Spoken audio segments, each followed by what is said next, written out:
네, 현안의 핵심을 짚어보는 TV 논평 말대말 4.19 핵심에서 여야를 넘어 소신의 정치 이영일 전 의원 그리고 언론과 정치에서 예리한 시선을 펴온 최재욱 전 장관 두 분 나오셨습니다. 안녕하십니까? 안녕하십니까? 안녕하십니까?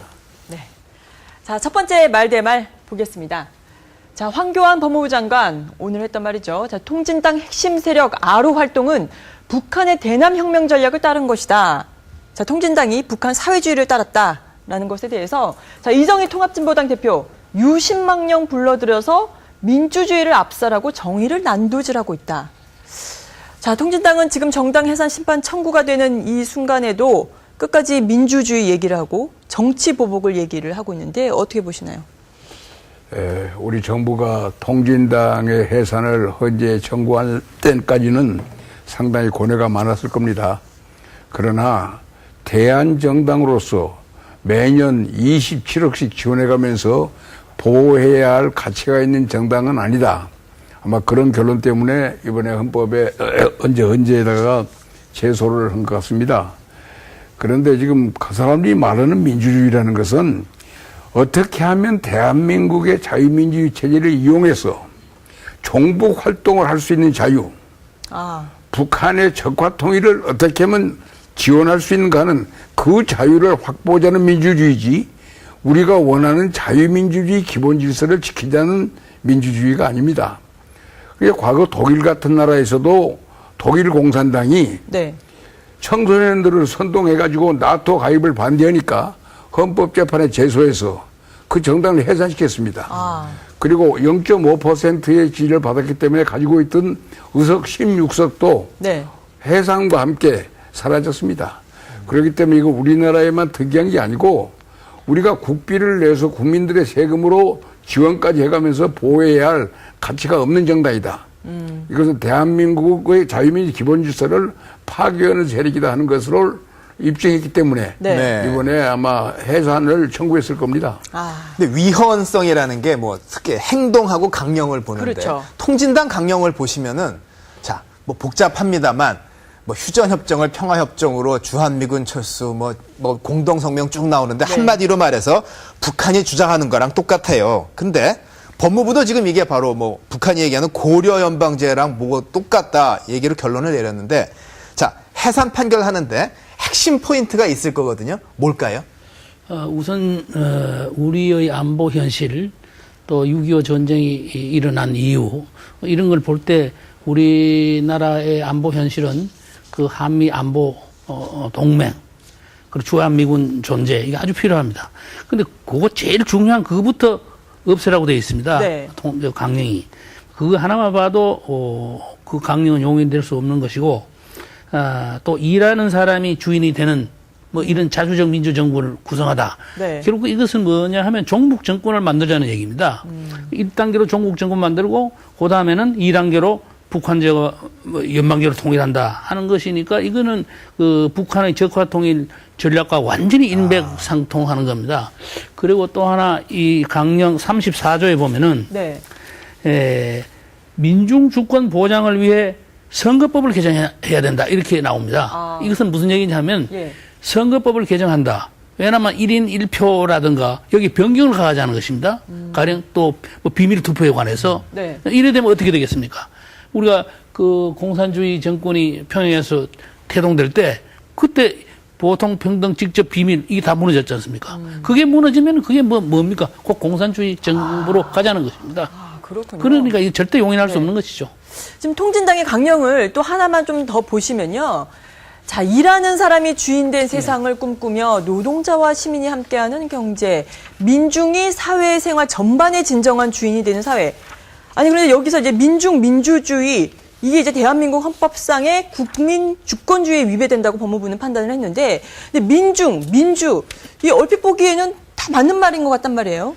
민중을 내세우는 것은 무산계급이 중심이 되는 사회, 즉 프롤레타리아가 중심이 되는 국가를 건설하자는 다른 표현을 지금 민중이라고 씁니다. 왜냐하면 프롤레타리아일지 무산계급이다 이런 말을 하면은 우리 국민들이 맥히지 않기 때문에 우리 국민주권에 우리 헌법이 보장하는 국민의 개념과는 달리 민중이란 말을 쓰고 있죠. 그렇기 때문에 이것은 그 정치학 교과서 이론대로 보면은 계급혁명론에 기초한 무산자 독재 체제를 만들자는 길이니까 이건 우리 헌법의 정면으로 배치되는 거죠. 네. 그러나 요즘 세계 각국의 그 진보 진영의 실태를 보면은 계급 정당을 다 서구 각국이 계급 정당 포기하고 지금 전부 국민 정당으로 노선을 바꿨습니다. 네. 제가 지난번에도 말씀했습니다마는 좌파는 이 세상 어느 나라에 있습니다. 그러나 대한민국에 있는 좌파도 대한민국을 긍정하면은 진보입니다. 네. 그러나 대한민국을 부정하면은 그것은 종북이고 그건 반국가 세력이죠. 네. 그렇기 때문에 우리 알다시피 대한민국을 긍정하는 좌파라면은 태극기 앞에 격려해야 합니다. 그렇죠. 그리고 애국가를 봉창해야 합니다. 근데 애국가와 태극기를 피하는 세력, 네. 그리고 북한의 세습이나 인권에 대해서 한마디 발언도 않는 세력, 오히려 그런 말 하면은 굉장히 오히려 위축되는 네. 그런 세력은 대한민국이 보호할 가치 없는 세력입니다. 그렇기 때문에 그 사람들이 말하는 민중주의와 우리가 말하는 국민 주권주의는 전혀 별개의 문제죠. 아, 그렇군요. 그렇기 때문에 우리 법무부가 이것을 위헌적인 목적을 가진 단체다 이렇게 규정하는 것은 정당하다고 저는 봅니다. 네. 근데 법률가들하고 낮에 좀 물어보니까 통진당 해상인 뭐 넘을 산이 많대요. 그렇죠. 뭐 강령, 이거 뭐 비슷한 주장이 우리나라 많으니 어디서 근거일지가 어렵고 이석기 아로 이건 당이 아니라 개인들이다 하면 또 어렵다고 하는데 뭐 이건 뭐 판사들이 할 일이고 제일 중요한 거 말씀하셨던 당 해산시켜도 의원직 유지되느냐 이게 독일과 달리 우린 법에 명확하지 않다는 설도 있어요. 그러니까 지금 황 장관 성명에서 이제 헌재의 이견을 받아보겠다는 얘기거든요. 네. 그런데 이제 헌재도 이게 구체적으로 규정이 없습니다. 규정이 없는 것을 해산과 동시에 그만 의석도 박탈한다는 이 조치를 하기가 좀 까다로울 겁니다 아마. 그래서 구태여 그런 방식을 밟지 말고 아예 의석 박탈하는 규정이 헌법에 있으니까. 네. 왜냐면 제명, 자격심사에서 제명. 그런 식으로 여야가 가령 합의되면은 아마 통진당의 해산 판결이 헌재에서 나면은 네. 이런 제명 합의는 쉽게 될 것 같습니다. 왜냐면 전에도 체포 동의할 때 했으니까. 그렇죠. 그래서 그 방식을 밟는 것이 가장 쉬운 방법이 아닌가 이런 생각이 모든 듭니다. 의원직은 일단은 다 박탈을 해야 된다라는 의견이죠. 그러나 합의가 되면은 뭐 헌재에는 아마 그런 규정까지는 안 나올 것 같습니다. 네. 규정이 없으면 그 법관들은 그렇거든요. 규정이 없으면 그 잘 안 하려고 그럴 겁니다. 지금 이석기 의원의 사실 내란 음모 혐의 이 판결이 어떻게 나느냐 이것도 상당히 지금 중요한 시점인데요. 자, 이석기 의원이 했던 말 한번 우리가 한번 보면요. 지금 우리에게 필요한 것은 한자로 권총 사상. 한자로 권총이 수만 자루의 핵포탄보다 더 가치 있고 핵무기보다 더한 걸 만들 수 있다. 그리고 이거는 지금 구치소에 수감되어 있는 상황에서 말을 한 건데요. 민심 불길 일으켜서 공포 정치를 무너뜨릴 것이다 라고까지 지금 얘기를 하고 있습니다. 자, 끝까지 날조 주장의 법조문 지금 꼬투리 잡아서 지금 법정 투쟁에 적극적으로 나설 것으로 보시는데 최 의원님은 어떻게 생각하시나요? 지금 그 한자로 권총이라는 말이 나오는데 이것은 김일성의 아버지 김형직한테서 이제 총 2자루를 받았다는 거 아닙니까? 네. 그 받은 것을 이제 한창 6.25 전쟁 중이던 1952년에 김일성이가 김정일한테 주면서 대를 이어 혁명을 완수하라 뭐 이런 거거든요. 그러니까 이제 말하자면 그 한자로 권총 사상이라 하는 것은 김일성의 유훈을 끝까지 지키라 이런 뜻이니까 이런 뜻으로 이석기가 얘기했으니까 완전히 이석기는 그야말로 저 김일성 세습 체제를 그 옹이하는 그런 그러니까 이런 구절 하나만 봐더라도 이거 뭐 유죄 판결이 분명히 날 것 같습니다. 왜냐하면 완전히 종북 사상에 물든 사람이니까. 그러니까 이제 그걸 통해서 네. 저런 것은 외부에 주는 지금 이석기 파가 지금 굉장히 저항하고 있지 않습니까? 네. 그러니까 법정 저항과 동시에 그 또 법정 바깥의 저항 이런 것을 동시에 그 지령한 것이라고 보면 됩니다. 그래서 더군다나 지금 황 장관이 오늘 국무회의 통과된 거 이거 이제 해산까지 나오니까 네. 이제 결사적으로 법정 내외 투쟁을 벌이라는 그런 투쟁의 신호입니다. 이게. 지금 이미 뭐 책자를 뿌려서 뭐 김대중 전 대통령의 내란 음모 사건과 동일하다 뭐 이런 것도 있고 또 이 경선 부정선거 사실 무죄 판결 난 거 가지고 플랜카드까지 사실 통진당에서 걸었단 말입니다. 지금 어떤 분들은 그런 얘기도 하세요. 이 통진당에서 유혈 충돌 좀 피를 보는 그런 충돌의 모습을 보이면서 정치 탄압의 쇼를 좀 연출을 할 수도 있다. 이 앞으로 여론전 좀 어떻게 펼칠 것으로 보시나요?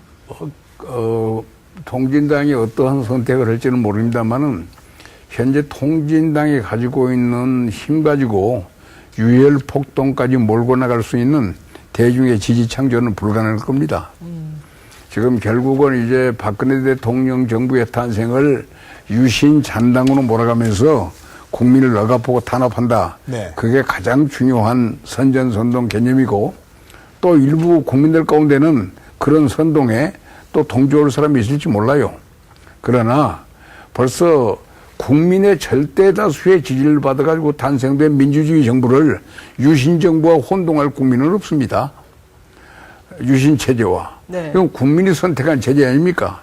그렇기 때문에 이건 국민 투표로 뽑은 정권도 아니기 때문에 아마 거기에 넘어가고 호응할 사람은 거의 없고, 뭐 우리가 가장 가까운 예로 민주당이 한국의 정치를 네. 옛날 자유당 때 정권이나 유신 때처럼 역으로 몰고 가는 구호를 외치다가 결국은 지난 10월 30일 보궐선거에서 참패를 당했잖아요. 네. 그렇기 때문에 아마 통진당이 이석기를 구제하기 위해서 어떠한 형태의 투쟁을 하더라도 국민들이 지지하지 않고 박수를 안 치면은 그건 세력화가 안 됩니다. 그러니까 국민의 지지를 기대기보다는 아마 지령 때문에 네. 어떤 활동을 해도 네. 지령 때문에 활동해도 국민의 호응을 얻는 활동은 없기 때문에 큰 효과는 못 볼 것이다. 저는 그래 봅니다. 네, 이석기 사태 났을 때 그 집권 계획표라는 게 그렇죠. 있었잖아요. 예. 지금 보면 무슨 예언서를 보는 것 네, 같아요. 이제 한번 보시면은요. 볼까요?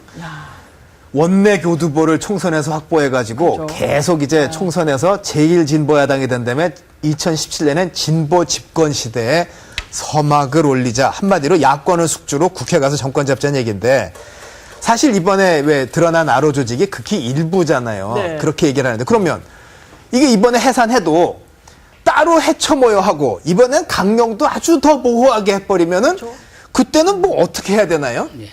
지금 저 집권 저 개혁표가 이번 통진당 이 해산 파동을 계기로 이 무슨 추세인가 이런 데서 끊어주지 않으면은 네. 저 집권표대로 갈지 모릅니다. 왜냐하면 공주대 이명희 교수도 그 새누리당 역사교실 모임에서 얘기했지 않습니까? 지금 이 사태가 특히 이 지식인 사회의 이 이념 상태가 심상치 않습니다. 네. 이 공주대 이 교수 얘기에 의하면은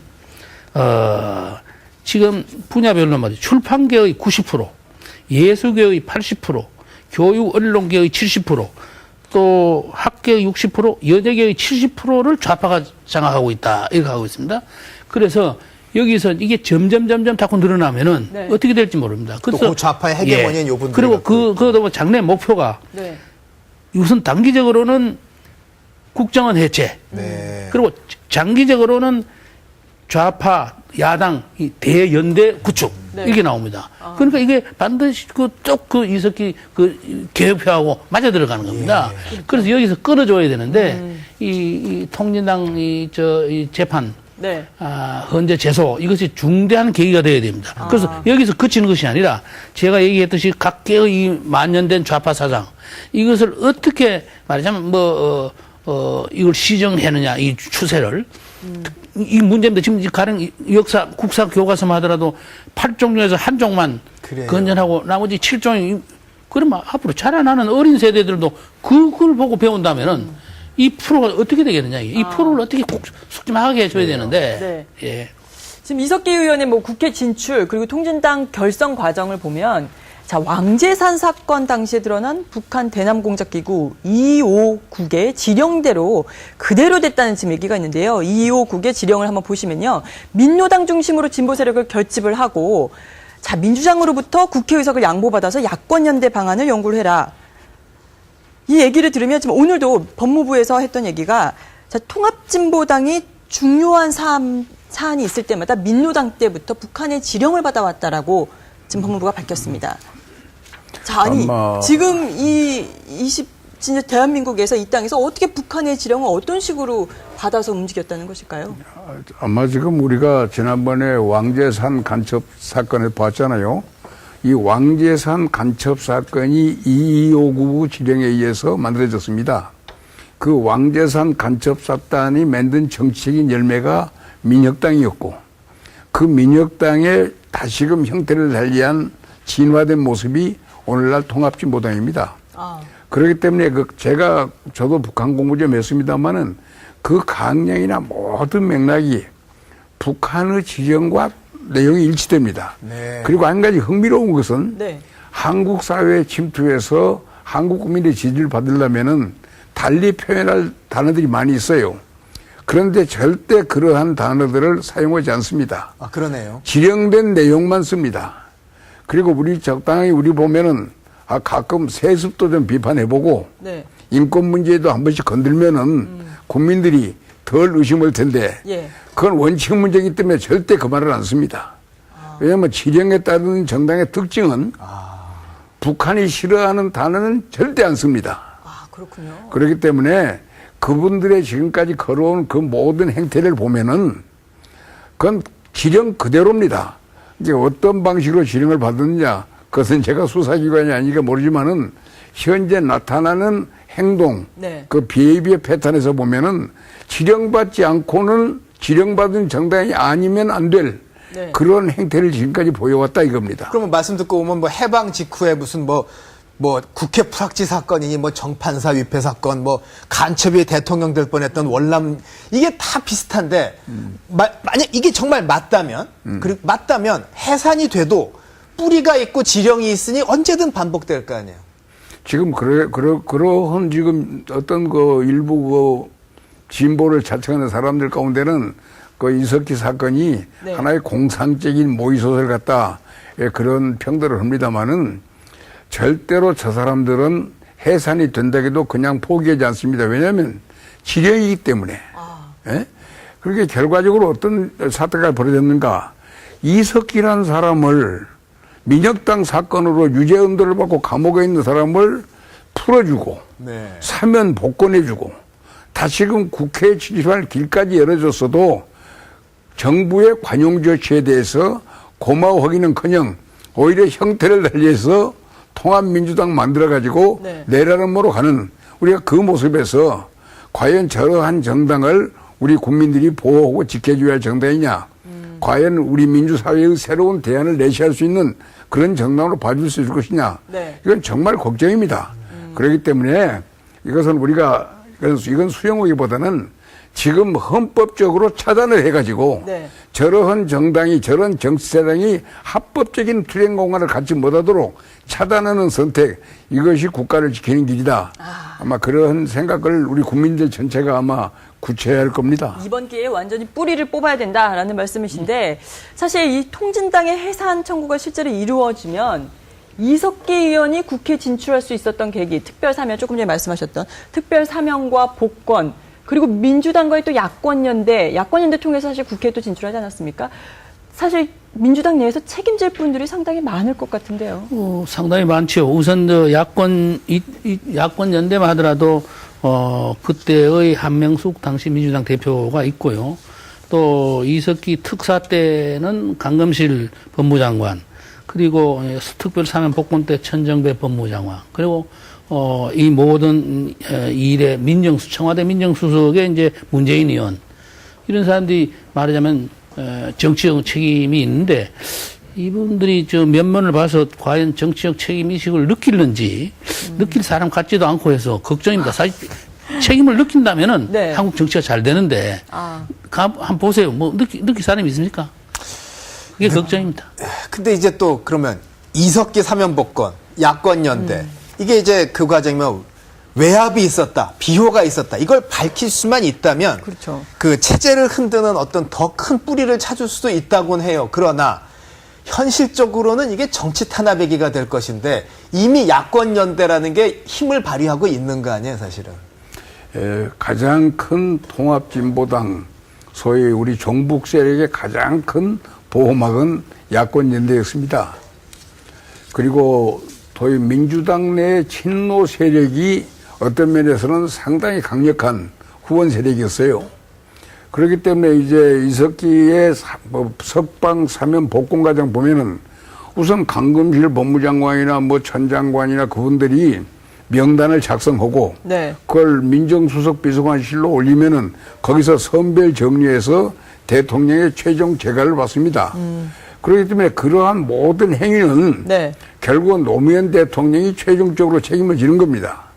그리고 그 과정에서는 장관들이나 부선 장관들이나 민정수석 비서관들이 이제 책임을 지는데 이건 조사를 해보면 네. 다 밝혀집니다.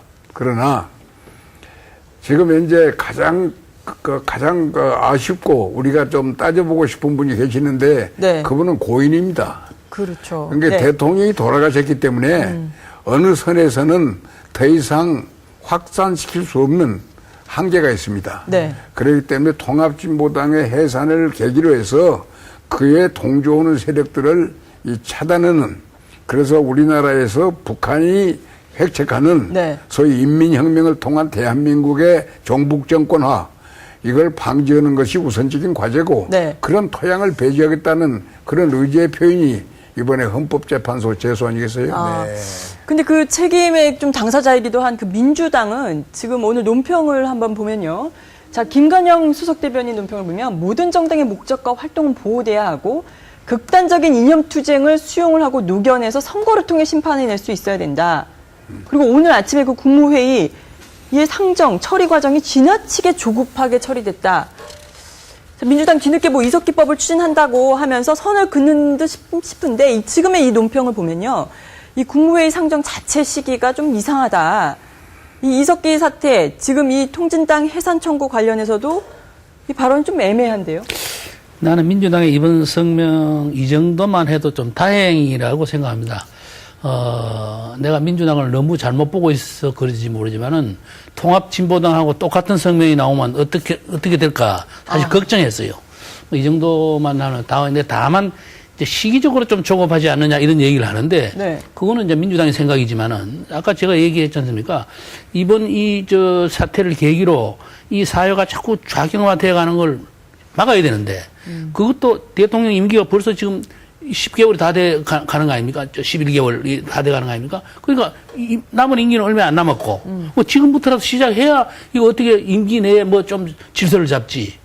그러니까 지금이 민주당을 볼 때는 안 급할지 모르지만은 지금 여당이나 박근혜 정부를 볼 때는 지금부터 빨리빨리 하루라도 더 빨리 시작해야 된다. 저는 이런 생각입니다. 그래서 국무회의 갔다는 얘기는 차관회의랑 다 거쳤으니까 조급이라는 게 좀 약간 그런데 민주당 안에 일부 친노 인사들은 무죄 추정 원칙이라는 걸 들어서 확정 판결까지는 지켜봐야 한다고 얘기를 합니다. 근데 이분들이 국정원 수사는 혐의만 갖고 대통령 사과를 하라고 하니 이 무죄 추정은 왜 왔다 갔다 이중잣대가 되는지 모르겠어요. 무죄 추정은 말은 맞죠.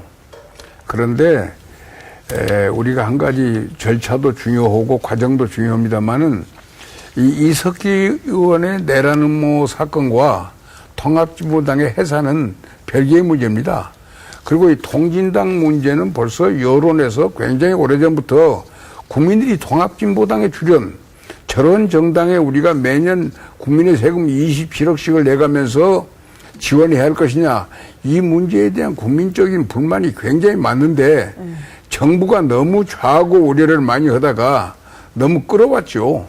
그렇기 때문에 지금 만시지탄을 감이 있으나 적어도 대통령이 또 이 정부가 이러한 세력을 보호해서는 안 되겠다는 국민적인 컨센서스를 바탕으로 조치를 취한 것 너무 당연한 것 아니냐. 저는 그렇게 생각합니다. 근데 또 음모를 제기하시는 분들은 이 박근혜 대통령의 해외 순방 중에 지금의 통합진보당 해산 심판 청구 요 사건을 터뜨렸다. 또 하나 더 음모가 나오는 게, 자, 민주당에서는 문재인은 NLL 사초 실종 그 참고인 조사 소환을 놓고도 이렇게 말을 합니다. 자, 공개 소환 결국 망신 주자는 것 아니냐. 또 박 대통령 해외 순방 시기에 문 의원 부르는 것은 너무나도 공작적이다. 자, 통진당 해산 심판 청구부터 문재인 의원 소환까지 다 공작적이다. 자, 어떻게 봐야 될까요, 이영애 의원님? 글쎄, 지금 이제 그 문재인 의원을 소환하는 것은 본인이 소환시켜달라고 말했던 바가 있고, 지금 현재 NLL 사건에 대한 검찰 수사가 막바지에 이르렀잖아요. 아마 지금까지 해왔던 수사 결과를 최종 확인하는 과정에서 문제의 은원을 소환했기 때문에 이것은 검찰의 일반적인 업무지, 특히 공작적이라고 말할 수 없고, 대통령이 해외 순방이라 하지만은 4, 5일 갔다 오는 기간이란 것은 그 순방 중만 택했다는 얘기 자체가 오히려 그런 표현이 상당히 공작적이 아닌가 저는 그렇게 봅니다. 아, 그런가요? 근데 내일 오후 2시에 문재인 의원이 검찰에 출두한다고 해요. 네. 근데 사실 문재인 의원 대화록 공개하자 주장부터 NLL 폭이 없다, 대화록 있다 발언까지 해왔는데 전국을 이렇게 끌어온 당사자로서 이제는 정말 어디까지 알았으면 어떻게 책임지실지 밝혀야 될 그런 시점이 된 거 아닌가요? 문 의원은 언젠가 또 나를 조사하라. 자기가 주장한 바 있고, 또 그저께는 이제 당당히 나가겠다. 네. 뭐 이렇게 했으니까 뭐 잘 하리라고 봅니다. 그러나 당당이란 말은 조금 귀에 거슬립니다만은 잘한 일로 나가는 것도 아니고, 잘못된 일로 나가는 거니까, 문 의원은 그 역사 앞에 겸손하고 겸허한 자세로 나가서 성실하게 조사에 임했으면 좋겠습니다. 아, 당당히가 아니라 겸허하고 성실하게 좀 임했으면 좋겠다고 말씀하셨는데, 자, 이거 NLL 대화록 삭제 은폐 책임이 조금 더 좀 명확하게 드러나면 어떻게 보시나요? 그 민주당 내 지도부에서 좀 친노 진영과 좀 갈라서기 뭐 이런 게 좀 가능할 걸로 좀 보시나요? 지금 뭐 제가 현재 민주당에 건의하고 싶은 얘기가 하나 있어요. 현재 지금 이 친노와의 동거를 계속하다가 지난 반년간을 완전히 국민들의 지지를 상실해버리면서 놓쳐버린 게 민주당의 김한길 체제입니다. 김한길 대표가 자기 원내 지지 세력이 약하기 때문에 가능한 친노를 안고 가기 위해서 정말 몸부림을 많이 쳤습니다. 그 몸부림치다가 민주당의 정통 야당으로서의 정체성도 상실해버리고 결국 국민들의 지지도 잊어버리고 거기다가 나중에 보궐선거에서 완패를 해버렸고 그렇기 때문에 결국은 정당이라는 것은 아무 성과가 없고 국민의 지지를 창출 못했으면은 너 나가라. 그래서 아마 틀림없이 친노가 역습해가지고 네. 김한길 지도체제를 흔들 수 있는 전당대회 소집을 조만간 요구할 수도 있어요. 아, 그렇게 보세요. 아마 정기국회 끝나고 나면. 그렇기 때문에 김한길 지금 대표 체제가 걱정할 것은 바로 그러한 국민 지지도 20%에 머물렀다. 네. 국민의 지지도 없다. 보궐선거는 참패했다. 그렇기 때문에 대표 체제를 바꿔야겠다. 이런 공세는 정치판에 항상 있는 일입니다. 그렇기 때문에 지금 가장 두려울 것은 그건데 지금 현재 이 상황 정도 되면은 친노와의 동거를 계속 하다가 네. 몰락하는 것보다는 친노와 결별할 수 있는 그 수순을 선택하는 것이 나는 정통 야당으로서의 네. 정통성도 살리고 그리고 국민의 사랑과 안보에 대한 국민적 신뢰를 받을 수 있는 야당으로서 거듭날 수 있는 기회가 바로 지금이기 때문에 그런 선택을 과연 할 수 있을지는 모르겠습니다만은 네. 제 입장에서 건의한다면은 나는 김한길 대표에게 그런 걸 좀 건의하고 싶어요.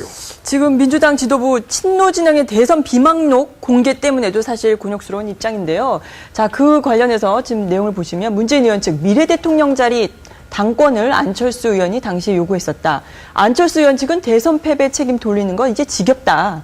이에 대해서 이제 새누리당은 애초부터 새로운 정치 미래 세대는 없었던 거 아니냐. 신당 창당 가속화하는 안철수 진영에 대한 친노 세력의 견제구다, 몸부림이다 이런 해석도 나오는데 어떻게 보셨나요? 뭐 다 똑같은 사람들인 것 같습니다. 이걸 보면은 지난 대선 패배 왜 했느냐 하는 게 눈에 보입니다. 국정원 댓글 때문에 민주당이 진 게 아니라 이걸 보면 이 사람들 이 사이에 이런 식으로 가지고 연대를 했으니까 진 거예요. 댓글 타령 더 하지 마세요. 아, 댓글이 아니라 오히려 이렇게 연대를 해서 잘못된 미략을 해서 연대죠. 졌다는 잘못된 건가요? 연대를 했으니까 진 거죠. 사실 그 비망록으로 속살이 드러난 건 사실인데, 네. 근데 안철수 의원 측 반응을 보면 사실이 아니면 아니라고 누가 거짓말인지 따져보자고 하면 될 일인데 반응이 지겹다. 남 탓이 끝이 없다. 이게 거의 뭐 사실이라고 얘기하는 거나 마찬가지인데 이러면 새 정치는커녕 옛날 정치 담합 생각이 덜컥 날 수밖에 없잖아요. 네, 결국은 그렇잖아요. 지금 야당 대통령 후보 단일화 과정에는 여러 세력이 개입했어요. 그리고 여러 카드가 오고 갔기 때문에 네. 어떤 게 진짜냐 가짜냐 진실이냐 아니냐 이 따지는 것은 의미가 없습니다. 그러나 역사학자도 아닌 현역 정치인이 비망록이라는 책자를 내서 네. 이 시점에 출판한 것은 소위 안철수 의원이 얻고 있는 지지에 대해서 재뿌리고 신당 창당에 한번 회방을 놓자 하는 그런 저의 없이는 네. 그런 책이 나올 수 없는 거죠. 아. 그렇기 때문에 이 문제를 가지고 계속 안철수 의원 측에서 문제를 삼고 이게 확산될수록 안철수 씨한테는 얻을 이익이 없을 겁니다. 그렇기 때문에 이제 지겹다는 정도로 넘어가지 네. 누가 옳고 그러냐 사실이냐 아니냐 이건 정치로 아무 의미가 없고 또 이 새정치라는 것은 안철수 의원이 처음으로 정치에 데뷔할 때 썼던 구호지 네. 벌써 이제 여러 정치 과정을 거치면서 지금 새맛이 다 사라졌기 때문에 그런가요? 예, 그런 말은 별 의미가 없습니다. 이제 부정치가 됐나요? 이 정치에서는 별 의미가 없죠. 그런데 그 비망록 공세에 대한 애매한 답에 더하여 네. 어제는 갑작스럽게 뭐 특검을 주장하는 그렇죠. 기자회견이 있었는데 보시면은 이분 말씀은 또 어려워요. 국가기관의 불법선거 개입 의혹에 대해 특별검사를 제안한다. 사실 전에 나왔던 얘기인데 김태흠 새누리당 의원은 초조한 나머지 이게 튀는 행동을 하는 거 아니냐고 얘기를 하네요. 그렇죠. 사실 민주당도 제안을 했었고 뭐 열흘 전에도 안 의원이 또 한번 제안을 했는데 또 다시 들고 나온 이유 역시나 뭐 친노 진영의 공세를 뭐 비망록 공세를 좀 덮으려는 거 아니냐 이런 의견이 나오는데요. 안철수 의원 이 얘기는 뭐 일리는 있습니다. 그러나 지금 이제 기소까지 돼가지고 진행되고 있는 사건을 특별검사가 또 와서 하면은 너무 끌게 되니까 지금 수사하고 있는 사건은 안 되고요. 지금 특검을 하나 구성해야 될 사건이 있습니다. 뭔가요? 뭐냐 하면은 지금 이 전공로 사건이 굉장히 중요한데 네. 이걸 수사 안 한 사람을 수사 안 하고 있습니다. 지금 안 하고 있기 때문에 왜 수사를 안 하고 있느냐? 왜 이걸 여기에 대해서 직무유기를 했느냐? 최동욱 전 검찰총장과 그리고 유석열 뭐 팀장 네. 그리고 전 선거관리위원장 김능환 선거관리위원장 이 세 사람을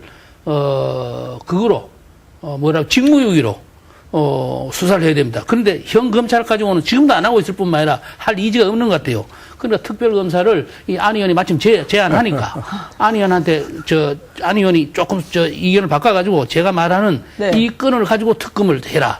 정국로와 전교조 그 댓글 사건을 전공로 사건은 이 세 가지 점에서 예. 엄청난 위법입니다. 왜냐하면 첫째 규모 면에서 전공로는 14만 명이 관련되어 있습니다. 14만 명이. 그런데 국정원 대권 몇 명입니까? 뭐 10명입니까? 20명입니까?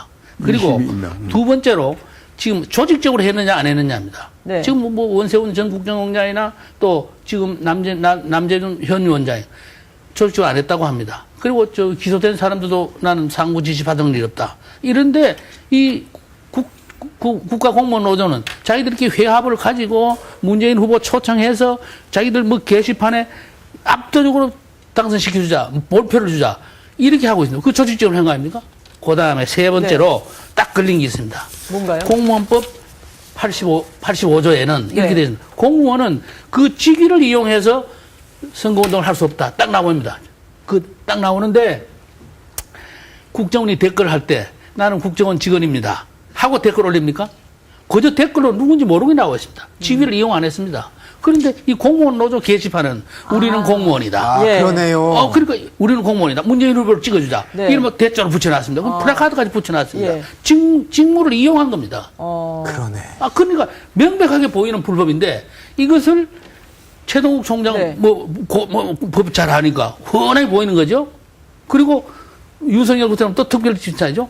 김능환 선거관리위원장은 당연히 선거관리위원 차원에서 이걸 검찰이 고발해야 됩니다. 경찰이든지.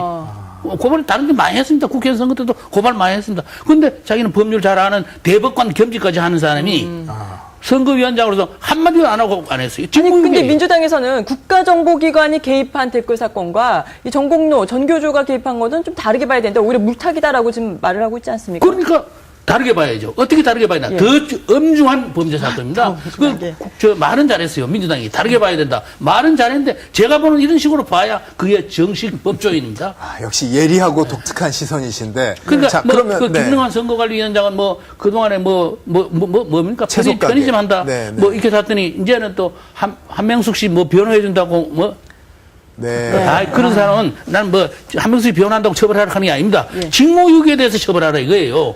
자, 그러면 그림도 이렇게 칠해야 아수라장인 된다. 정치판에 지금 민주당은 또 그 안에 보면 이제 친노 일각은 안철수 진영이 이렇게 강경한데 비노 이분들은 좀 두고 보자는 입장이 있는 것 같아요. 네. 글로 갈 생각 있는 분도 있고 정대철 건너갑 이런 원로들은 또 안철수랑 어떻게든 같이 가자. 아유, 이거 어떻게 될까요? 글쎄 뭐 안철수 발 뭐 지금 야권 연대설은 뭐 현실에 지지하는 사람들이나 면면을 볼 때 별로 현실적으로 의미가 없을 것 같고요. 우리나라 정치에서 야권 연대가 의미를 가지려면은 친노와 민주당의 친노와 비노가 네. 갈라지고 그 다음에 안철수까지를 포함한 새로운 야당 세력의 재구축 그러한 구상이 나온다면은 그때부터는 조금 그 야권 연대설이 의미를 가질까? 네. 현재 지금 뭐 안철수발 야권 연대설은 현실적으로는 의미가 없습니다. 아, 지금 일단은 좀 현실적으로 통진당이 지금 또 뭐 해산 절차에 지금 만약에 들어가게 돼서 의원직 6석을 다 잃게 된다. 그러면 이 6석은 최 의원님이 보시기에는 16석이죠, 어디 쪽으로? 16석. 16석. 예. 예, 이 석은 이제 헌재의 판결이 어떻게 되느냐에 달렸지만은 다 없어질 16석. 경우에는 뭐 비례대표는 선거를 뭐 하지만은 비례대표까지 지역 합치면. 출신은 보궐선거를 통해서 해야 되니까 그게 뭐 새누리당에 간다 어느 당에 간다 할 수는 없죠. 선거를 보선을 해야 되니까. 아. 그러나 전국구 의원은 전국구만을 그 몇 석을 위해서 따로 선거할 수는 없으니까. 네. 자, 지금 해외 순방 중인 또 이제는 박 대통령 지금 여태까지 지금 이제 앞으로 순방에서 돌아와서 또 어떤 정치를 할지, 어떤 정치에 좀 개입을 할지 안 할지, 뭐 이거에 대해서 다 관심인데요. 자, 정몽준 의원이 좀 했던 말을 저희가 한번 볼까요? 자, 여기 다음 말대말로 바꾸면, 자, 대통령 보고서만 읽을 게 아니라 여의도 정치인부터 만나라. 자, 신경민 민주당 최고위원도 순방 패션 정치, 시구 정치, 침묵 정치가 정상화인지 좀 답해라. 그래요. 했습니다. 결국 보면 뭐 민주당은 계속 대통령 나서 사과해라. 여당에서도 대통령 나서라.